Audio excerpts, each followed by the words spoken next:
En 2007, un laboratoire de haute sécurité a été aménagé au sein du laboratoire central de virologie des hôpitaux universitaires de Genève. Ce laboratoire est classé P4D. P4 pour pathogène de classe 4 et D pour diagnostic. Les agents infectieux pathogènes pour l'homme ou l'animal ont été classés en 4 catégories selon leur mode de diffusion, leur virulence, leur dangerosité en cas d'infection et les moyens thérapeutiques existants. Les virus de classe 4 sont les plus dangereux. Ce sont des micro-organismes pathogènes faisant encourir des risques mortels aux personnes qui s'infectent. Il s'agit des virus générant soit des fièvres hémorragiques, comme la fièvre d'Ebola ou celle de Lassa, soit des maladies infectieuses à haut pouvoir de dissémination, comme la variole par exemple. Le P4D est un laboratoire de diagnostic dont le but est de mettre en évidence des virus potentiellement dangereux dans des prélèvements biologiques humains, cela dans des conditions de sécurité optimales. Il n'y a aucune manipulation ni stockage de ces virus dangereux à des fins de recherche.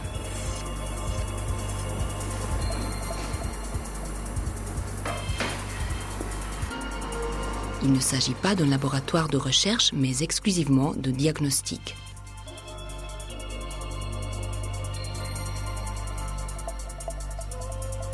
À partir de 1999, on a eu plusieurs épisodes ici, plusieurs patients qui sont venus, qui ont été admis avec des suspicions de fièvre virale hémorragique. Dans 2 cas, ces suspicions ont été confirmées et dans les 2 cas, ce sont des patients qui sont revenus du Sierra Leone et chez qui on a diagnostiqué une fièvre de Lassa. Cette patiente était en mission dans un hôpital en Afrique de l'Ouest au Sierra Leone. À son retour à Genève, elle a commencé à tousser et à avoir de la fièvre.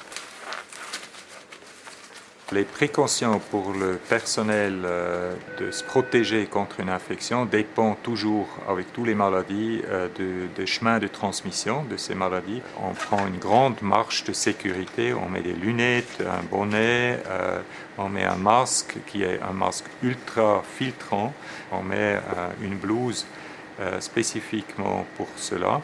En fait, pour se protéger d'avoir une exposition quelconque à ce virus.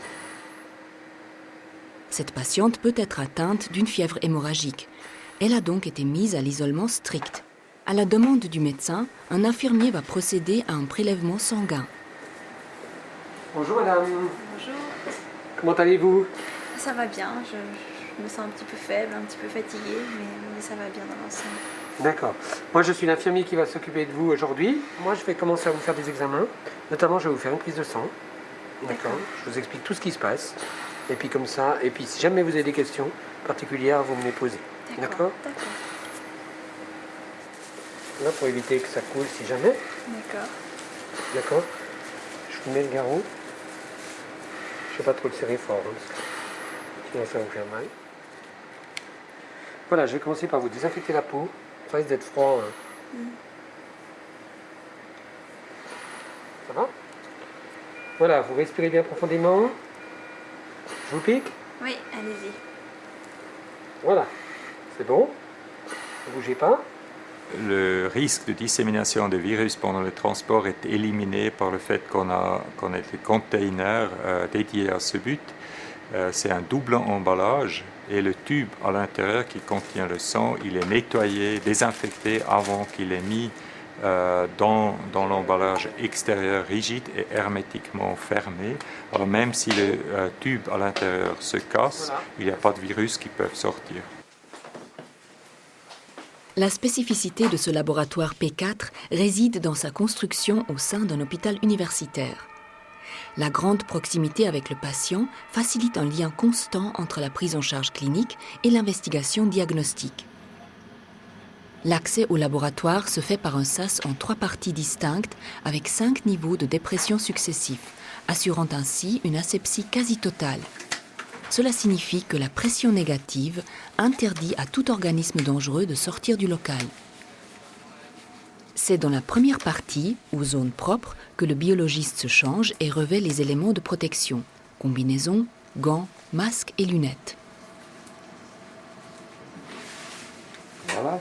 Il passe ensuite dans la deuxième partie, la zone d'hygiène, équipée d'un passe matériel dans lequel il dépose le récipient contenant le prélèvement.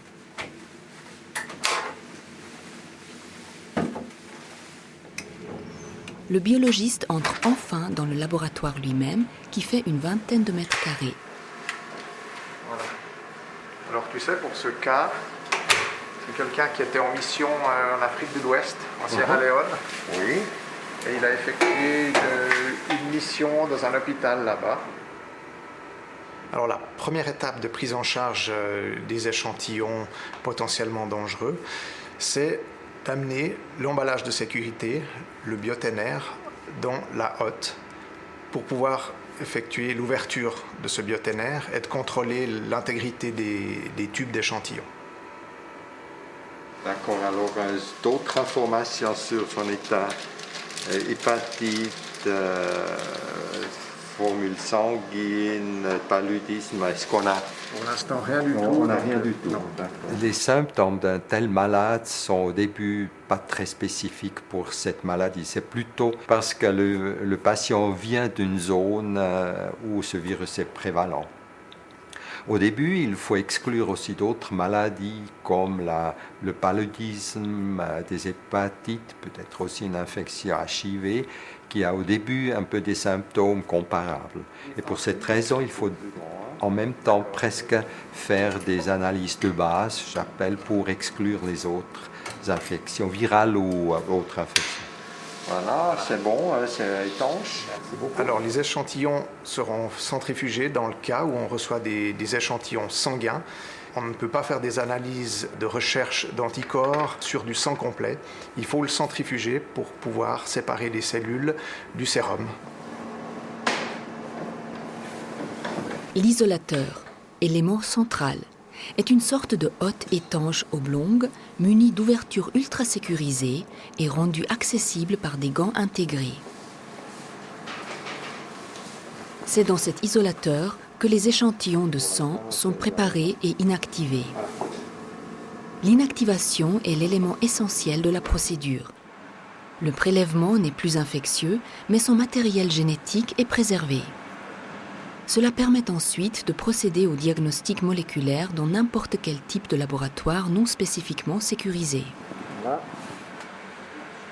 Dans l'isolateur, les biologistes peuvent également effectuer les tests complémentaires de base, hématologie, chimie du sang ou coagulation par exemple.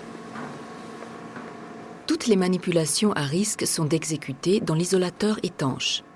Cet isolateur est équipé d'un système de désinfection intégré. L'air sortant est filtré, puis rejoint la gaine de ventilation du laboratoire. Ce flux d'air est lui aussi traité au travers de plusieurs filtres puissants, capables de retenir les particules virales qui pourraient s'y trouver en cas d'accident. Une fois inactivé, le diagnostic moléculaire de cet échantillon peut être effectué sans aucun risque. Tout le matériel qui entre ou sort du laboratoire transite par un passe matériel.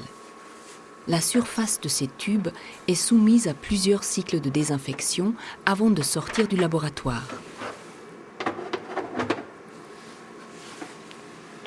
Tous les déchets biologiques sont inactivés et décontaminés dans un autoclave à double entrée, accessible depuis un laboratoire P3.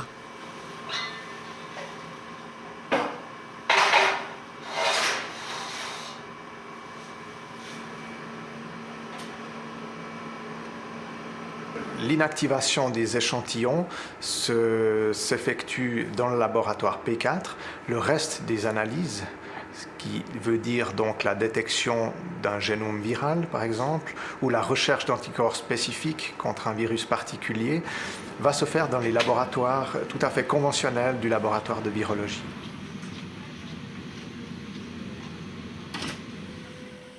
Pour détecter ces virus, il y a principalement deux techniques qui vont être utilisées.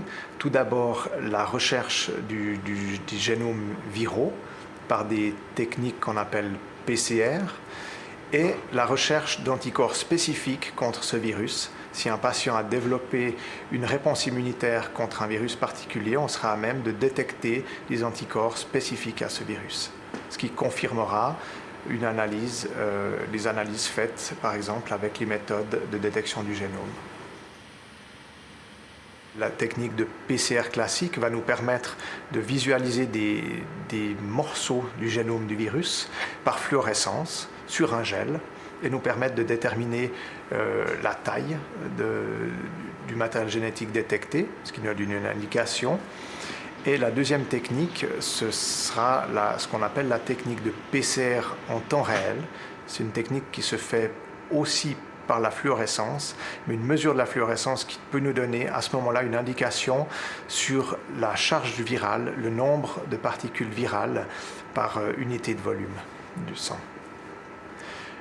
Il y a une deuxième manière de détecter la présence d'une infection virale, c'est de rechercher des anticorps spécifiques contre ce virus. C'est une technique qui est complémentaire aux techniques de détection du génome.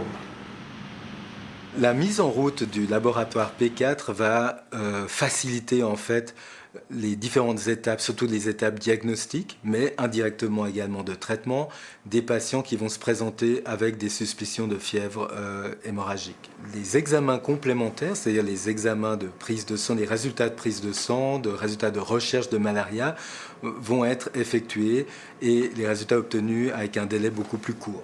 Autrefois, on devait envoyer des échantillons dans un centre de référence. Généralement, on envoyait à Hambourg les échantillons pour avoir le diagnostic, 1, de savoir si c'est une fièvre virale hémorragique, et 2, de savoir quel virus on a affaire, puisque certains de ces virus, le virus de la fièvre de Lassa par exemple, pour lequel on a un traitement efficace, qu'il faut démarrer au plus vite pour qu'il soit efficace.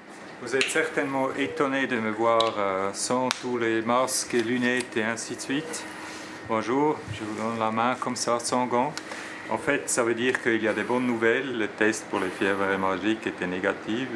Et puis, ça veut dire que maintenant, on doit en fait encore chercher quelle est la raison pour la fièvre que vous avez. Ça, on n'a pas encore complètement déterminé. Moi, je suis ravie de l'apprendre. J'avais encore une petite question. Est-ce que je vais pouvoir sortir de cette chambre bientôt? Est-ce que ma famille va pouvoir venir me voir ou pas encore? Oui, tout à fait. Tout à fait. On doit encore faire quelque chose ici, mais la famille peut déjà venir et après vous allez monter à l'étage bientôt. Okay. Le fait qu'on a un laboratoire avec un niveau P4D, ça nous facilite beaucoup la tâche. On peut toutes sortes de prélèvements traiter correctement dans une haute sécurité pour les gens qui travaillent au laboratoire. D'autre part, on va avoir le résultat, on peut faire le diagnostic de fièvre hémorragique ici à l'hôpital, ce qui augmente la vitesse pour avoir le diagnostic. Aujourd'hui, on est plus vulnérable à des nouvelles épidémies pour différents facteurs. Par exemple, les échanges internationaux ont fortement augmenté depuis les 20 dernières années, le nombre de touristes aussi, et tous ces facteurs-là favorisent évidemment l'émergence d'un nouveau virus. Attaque à l'anthrax, épidémie de SRAS, menace de grippe pandémique, autant de scénarios tangibles auxquels la Suisse doit se préparer. Face à ces enjeux virologiques mondiaux, le Centre national de référence pour les infections virales émergentes, le CRIV, hébergé dans le laboratoire central de virologie, a pour mission de dépister les infections virales émergentes ou récemment introduites en Suisse. Il y a d'autres infections virales qui nécessitent une prise en charge, notamment diagnostique, dans un laboratoire type P4. Et on pense, bien entendu, ces dernières années, et encore actuellement, au virus responsable du SARS en Asie du Sud-Est et du virus de la grippe aviaire. Mais des patients qui reviennent de pays d'Asie du Sud-Est avec de la fièvre, de la toux, de la peine à respirer et une importante atteinte de l'état général, on doit suspecter chez ces patients une atteinte par un de ces virus, qui est là aussi la présence d'un laboratoire P4 va passablement accélérer et améliorer la prise en charge du patient. Au sein des hôpitaux universitaires de Genève, le laboratoire P4D contribue à garantir une analyse primaire adéquate dans des situations exceptionnelles. Il s'agit du premier laboratoire habilité à diagnostiquer en Suisse des micro-organismes pathogènes hautement dangereux. Il augmente la sécurité du personnel en charge des analyses et garantit la meilleure prise en charge possible du patient.